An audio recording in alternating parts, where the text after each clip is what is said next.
So I would hand it over to Tara Sigdil for next presenter. Thank you, Pushpa sir. Next, I would like to welcome Reshika Rimal from University of Nevada, Reno.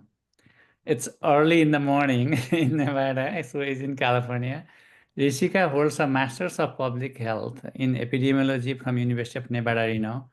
Reshika has worked on child health, insecurity, nutrition, and health equity. These projects come both from US and in Nepal. In Nepal, she contributed to a study related to dietary diversity among lactating mothers in low-resource settings.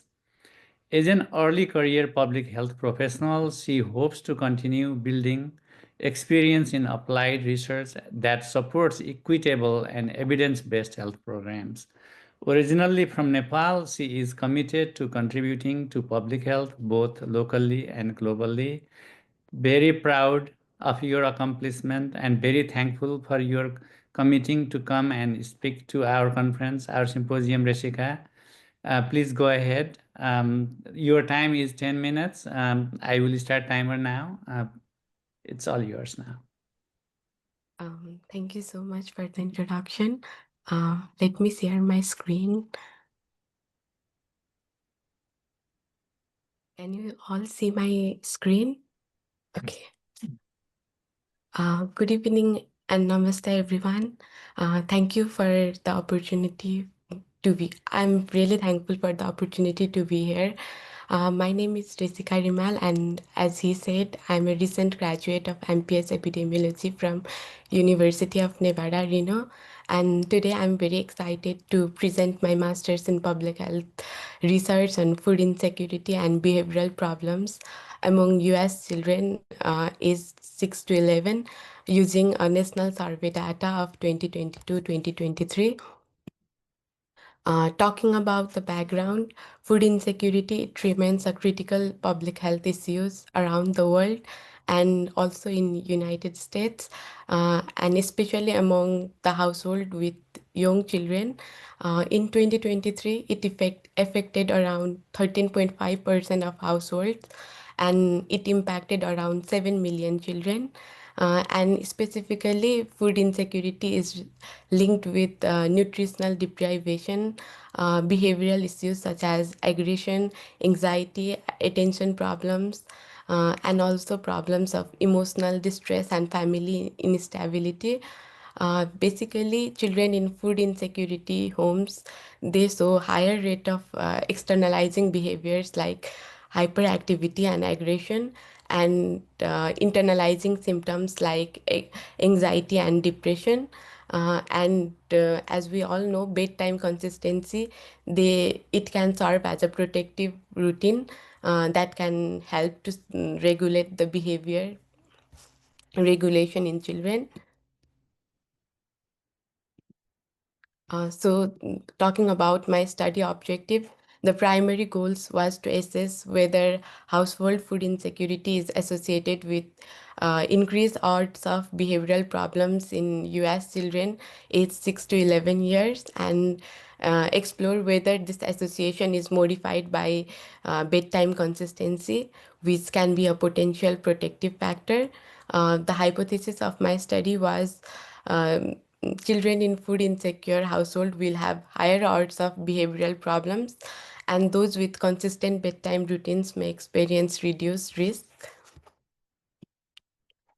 Talking about the data and methods, for my data source, I used National Survey of Children's Health data of 2022-2023. It's a specifically nationally representative care reported survey, and the final analytic sample that I analyzed was 28,683 children who were aged 6 to 11 years. And the key variables in my study was exposure was household food insecurity, which was categorized as secure versus insecure, and the outcome was caregiver reported behavioral or conduct problems, and my effect modifier was bedtime consistency, which was categorized as consistent and inconsistent bedtime. And for the data analysis, I use Stata version 18.5, and I use survey weighted logistic regression for the modeling. There can be several confounding, so they were adjusted for family structure, parental education, neighborhood safety, household poverty level, and effect modification, that was bedtime consistency, that was evaluated in both additive scale and multiplicative scale. So for the key findings, we found out that children living in food insecure household had significantly higher odds of exhibiting behavioral problems compared to their food secure peers. The unadjusted odd ratio was 2.44, meaning that the children from food insecure homes were more than twice as likely to experience the behavioral issues. And after adjusting for confounding variables like family structure, parental education, neighborhood safety, and poverty level, the odd ratio still remains significant at 1.71. So this confirms a strong independent association between food insecurity and behavioral problems. So here we look at predicted probabilities to interpret the data in a more intuitive way. Children who go to bed regularly had a 9% chance of behavioral problems if they had enough food. But if they were food insecure, that risk almost doubled to 17%. So this shows that food insecurity has a big effect when the child routine is otherwise stable. Now, for the children without a fixed bedtime, their problems were already high, about 15%, whether or not they were food insecure. So this means these children may already be facing many other challenges. So the impact of food insecurity is less clear. So talking about the public health implications, food insecurity, it's not just about lack of food. It affects children's emotions and behavior, especially their mental well-being. And having a regular bedtime is helpful, but it cannot replace the need for a safe and food secure home. And if children are hungry and their parents are stressed, daily routine may not help much. So public health programs should focus on improving family income, reducing food insecurity, and supporting parents, not just changing the routines. Why this matters even in Nepal, because the link between food insecurity and child mental health is not just a US issue. Uh, and many children in South Asia face similar risks, especially in rural and low income areas. So we should focus on interventions that improve food access, support caregivers, and create structures that may protect mental well-being. So thank you for your time and attention, and I'm really grateful to share this research with you. If you have any question, you can just ask me here, or you can just email me at my email address. Thank you so much. Thank you. Beautiful presentation and very nicely managed time-wise. Very proud of your work. If there are any questions, we have 1 or 2 minutes. Please raise your hand and go ahead and ask. Or if not, I have a question for Reshika. I will start since I'm not seeing any raised hands here. Reshika, yes. मेरो एउटा सानो जिज्ञासा छ म्यामसँग। Yes, please go ahead.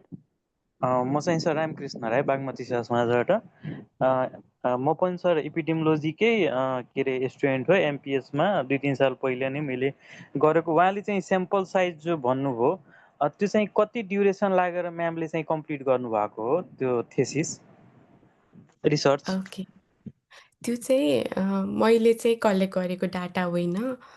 त्यो चाहिँ 2022-2023 चाहिँ already publish भएको data मध्येमा चाहिँ मैले त्यो चाहिँ 1,08,000 पपुलेसन मध्येमा मैले स्याम्पल साइज गर्दा चाहिँ 28,653 चिल्ड्रेनमा गरेको हो।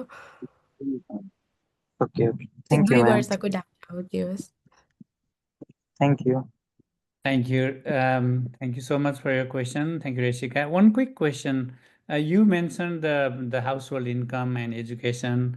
Was ethnicity or race ever considered as a confounder?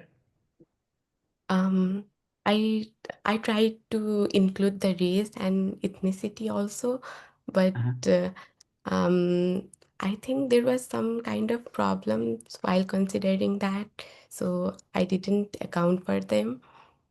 But I think I can do that, add that in my research. Absolutely. And I might have missed that point. Was the population from Nevada or was it from Oh, it was all over the United States, not all just over from the Nevada. Got it. Okay. Okay. Thank you so much, Reshika. I hope we stay in communication. Your research is very relevant to Nepal, not only in the US, but for also Nepal. So NIRI is here to help research in whatever way we can. And thank you again. I really appreciate Thank you your so time. much for the opportunity.